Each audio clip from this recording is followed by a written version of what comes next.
IGD masih sering saya temuin banyak yang meremehkan luka, terutama luka kecil, tetapi dalam itu tidak diperhatikan. Padahal luka tersebut bisa menyebabkan masuknya bakteri Clostridium tetani yang bisa menyebabkan tetanus. Dalam setahun itu paling enggak saya masih 1 kali atau 2 kali mendapatkan kasus tetanus ya. Masalahnya kalau udah tetanus sudah masuk, peluang kesembuhannya itu kisaran 50%. Karena masa inkubasinya termasuk pendek, antara 2-3 hari sampai 15 hari. Yang jadi masalahnya itu kalau toksin itu sudah masuk dari Clostridium tetani tadi, itu bisa masuk ke dalam saraf yang memotori otot-otot gerak kita. Akhirnya terjadi kekakuan di mana-mana. Otot untuk menelan, otot rahang, otot dada, otot punggung. Jadi kalau yang sudah kena tetanus itu, mukanya menyeringai, seperti orang menyeringai itu, dan kemudian kemampuan menelannya jadi susah. Bahkan sebagai tes awal ketika kita mau mengetahui tetanus atau tidak itu dengan mencoba meminumkan air pada pasien. Ketika air itu tumpah, pasien tidak bisa menelan, dan ada riwayat luka beberapa hari yang lalu, kita akan segera curiga itu tetanus. Masalahnya kalau sudah kena otot-otot pernapasan, pasien tidak bisa bernapas lagi. Mungkin gejala yang bisa dilihat itu secara sederhana pasien ada gangguan menelan. Mukanya menyeringai karena otot-ototnya kaku, namanya trismus atau lockjaw. Terus kemudian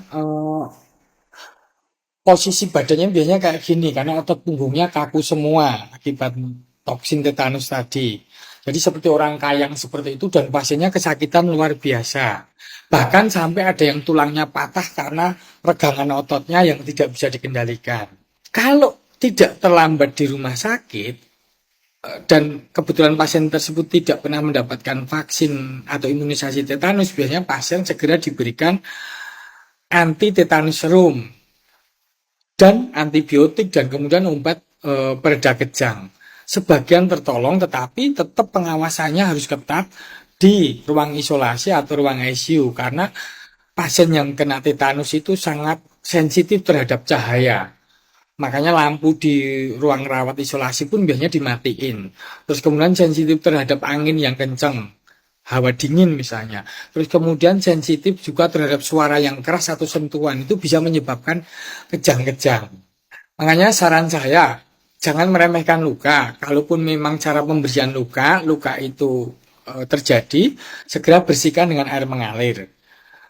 Terus kemudian kompres dengan antiseptik, entah itu betadine ataupun Rifano, tapi yang terbaik betadine ya, walaupun alkohol boleh diberikan. Kemudian setelah itu tidak boleh kena air, supaya bakteri tidak masuk, ketahan sama perban.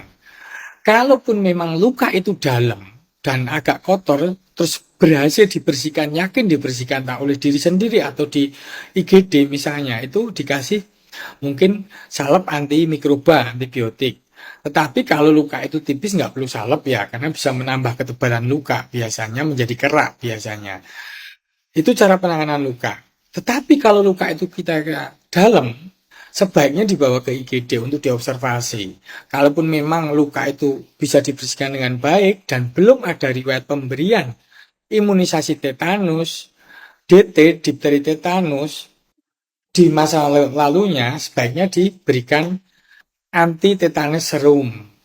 Kemudian bagi yang belum pernah mendapatkan imunisasi tetanus, sebaiknya apalagi yang pekerjaan berisiko, misalnya kerja di tempat sampah, di tempat pembersihan, banyak logam, banyak di tempat-tempat kotor atau di bangunan, ada baiknya imunisasi tetanus. Sebenarnya sih kalau sebagian orang sudah mendapatkannya pada saat bayi itu DBT 1, 2, 3.